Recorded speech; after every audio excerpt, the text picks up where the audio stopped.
বাবাধামের মন্দির আমাদের সকলেরই প্রিয়। তো বাবাধামের সেই জ্যোতির্লিঙ্গ কিভাবে স্থাপন হয়েছিল, কেনই বা এত জাগ্রত সেই মন্দির? শ্রাবণ মাস পড়লেই আমরা জানি অসংখ্য ভক্ত অনেক লম্বা লাইন জুড়ে সেই শিবের মাথায় জল দেওয়ার জন্য, তাকে পুজো দেওয়ার জন্য অনেক পরিশ্রম করে যায়। তো চলুন আজকে শুনব বাবাধামে সেই শিবলিঙ্গ, সেই জ্যোতির্লিঙ্গ স্থাপন হয়েছিল কিভাবে। ত্রেতা যুগে লঙ্কার রাজা রাবণ ভেবেছিলেন যে তার রাজধানীতে যদি ভগবান শিবকে স্থাপন করা যায়, ভগবান শিবকে নিয়ে আসা যায়, তাহলে তার রাজধানী হবে স্বয়ং সম্পূর্ণ, কোনো রকম শত্রু তার রাজধানীকে আক্রমণ করতে পারবেন না। সেই আশা নিয়ে রাবণ তপস্যা শুরু করেছিলেন। বহু যাবৎকাল তপস্যা করার পর শিব সন্তুষ্ট হন এবং রাবণ যেহেতু শিবের ভক্ত, সেই ভক্তি ভরে তপস্যা করে শিবকে সন্তুষ্ট করেছিলেন। তো রাবণের মনোবাঞ্ছা ছিল যে ভগবান শিবকে তার রাজ্য লঙ্কায় নিয়ে যাবে, আর সেই মনোবাঞ্ছা, ভক্তের মনোবাঞ্ছা পূরণ করতেই হবে ভগবান শিবকে, কারণ তিনি এত দিন ধরে তপস্যা করে শিবকে সন্তুষ্ট করেছিলেন। রাবণ শিবকে বলেন যে তিনি যেন তার রাজ্যে গিয়ে, তার রাজধানীতে গিয়ে বসবাস করেন। সেই মনোবাঞ্ছা রাখতে ভগবান শিব তাকে সন্তুষ্ট হয়ে একটি জ্যোতির্লিঙ্গ দেন এবং বলেন এই জ্যোতির্লিঙ্গটি সে লঙ্কায় নিয়ে গিয়ে স্থাপন করতে পারে, কিন্তু তার মাঝে তিনি একটি শর্ত দেন। তপস্যা স্থল থেকে সেই জ্যোতির্লিঙ্গটি কোনোভাবেই নিয়ে যাওয়ার সময়, লঙ্কায় পৌঁছানোর আগে কাউকে দেওয়া যাবে না, এবং কোনোভাবেই লঙ্কায় পৌঁছানোর আগে সেটিকে কোথাও মাটিতে রাখা যাবে না। যদি রেখে ফেলে তাহলে সেই জ্যোতির্লিঙ্গটি আর সেখান থেকে নিয়ে যেতে পারবে না। ঠিক ভগবান শিবের এই শর্তে রাজি হয়ে রাবণ খুব আনন্দের সহিত সাদরে জ্যোতির্লিঙ্গটিকে গ্রহণ করেছিলেন এবং রাজি হয়েছিলেন লঙ্কায় নিয়ে যাওয়ার জন্য। ব্যাস, লঙ্কার রাজা রাবণ সেই জ্যোতির্লিঙ্গটিকে নিয়ে রওনা হলেন। এদিকে অন্যান্য দেবতারা ভাবতে শুরু করলেন, যদি ভগবান শিবকে রাবণ নিয়ে গিয়ে তার রাজধানীতে স্থাপন করে, তাহলে পৃথিবীতে অকথ্য অত্যাচার চালাবে রাবণ। ভগবান শিবের সান্নিধ্যে, ভগবান শিবের আশীর্বাদ পেয়ে রাবণ অত্যাচার চালাবে পৃথিবীর সমস্ত মানুষের উপর। সেটি হতে দেওয়াটা কোনোভাবেই যুক্তিসঙ্গত ছিল না অন্যান্য দেবতাদের কাছে।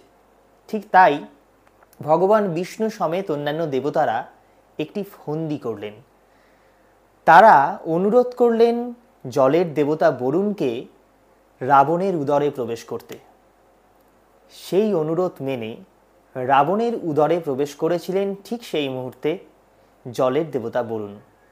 আর ঠিক সেই কারণে রাবণের সেই জ্যোতির্লিঙ্গ নিয়ে যেতে যেতে প্রচণ্ড মূত্রের বেগ আসে। এতটাই মূত্রের বেগ পেয়েছিল যে রাবণ কন্ট্রোল করতে পারছিল না, বা রাবণ থেমে থাকতে পারছিলেন না। ঠিক সেই সময়তে ভগবান বিষ্ণু ব্রাহ্মণ বেশে রাবণের সামনে হাজির হন। আর সেই মূত্রের বেগের জন্য ভগবান শিবের দেওয়া সেই যে শর্ত, যে কোথাও রাখা যাবে না জ্যোতির্লিঙ্গটিকে বা কারো হাতে দেওয়া যাবে না, সেইটি রাবণ ভুলে যান। রাবণ সেই জ্যোতির্লিঙ্গটিকে ব্রাহ্মণ বেশি বিষ্ণুর হাতে তুলে দেন, আর রাবণ মূত্র ত্যাগ করতে চলে যান। মূত্র ত্যাগ করতে অনেকটা সময় লেগে যায় রাবণের। মূত্র ত্যাগ করে এসে ব্রাহ্মণ বেশি বিষ্ণুর কাছে ফিরে আসলেন রাবণ। এসে দেখেন ব্রাহ্মণ বেশি বিষ্ণু আর সেখানে নেই। সেখানে শুধু রয়েছে জ্যোতির্লিঙ্গটা, যেটি মাটিতে স্থাপন করা রয়েছে, কিন্তু শর্ত ছিল কাউকে দেওয়া যাবে না এবং মাটিতে রাখা যাবে না। ফলে দুটি লঙ্ঘিত হয়েছে। রাবণ তখন কিংকর্তব্য বিমূঢ় হয়ে পড়ে, আর শত সহস্র চেষ্টা করে সেই জ্যোতির্লিঙ্গটিকে তুলে নিয়ে তার লঙ্কায় নিয়ে যাওয়ার। অসম্ভব বল প্রয়োগে তার বুড়ো আঙ্গুলের চাপে সেখানে জ্যোতির্লিঙ্গটাতে তার বুড়ো আঙ্গুলের একটি ছাপও পড়ে যায়, কিন্তু তিনি সেই জ্যোতির্লিঙ্গটিকে আর তুলে নিয়ে লঙ্কায় যেতে পারলেন না। এদিকে দেবতারা আনন্দিত হলেন, আর রাবণ তার শর্ত লঙ্ঘন করল। ফলে জ্যোতির্লিঙ্গটি সেখানেই স্থাপিত হলো, আর সেই জায়গাটায় বর্তমানে দেওঘর, আর যেখানে বাবাধাম মন্দিরে শত শত ভক্ত, শত শত মানুষেরা যায় তাদের মনোবাঞ্ছা পূরণের জন্য।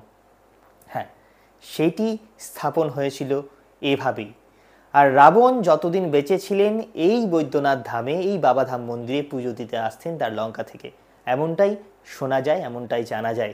এবং এর সাথে জড়িত রয়েছে আরও অনেক অনেক ছোট ছোট গল্প, ছোট ছোট কথা, যেগুলো বলতে গেলে এই ভিডিওটি অনেকটা লম্বা হয়ে পড়বে। কারণ এখন সকলেই রিল বেশি পছন্দ করছেন, রিয়েল লাইফের থেকে রিলে মানুষ অনেকটাই প্রবেশ করে গেছেন। কিন্তু এতক্ষণ পর্যন্ত যারা এত বড় ভিডিওটা আমার দেখলেন তাদেরকে অসংখ্য অসংখ্য ধন্যবাদ। তারা আমার সাথে থাকুন এবং অজানা অনেক ধরনের তথ্য আপনাদের সামনে আমি তুলে ধরবো এভাবেই।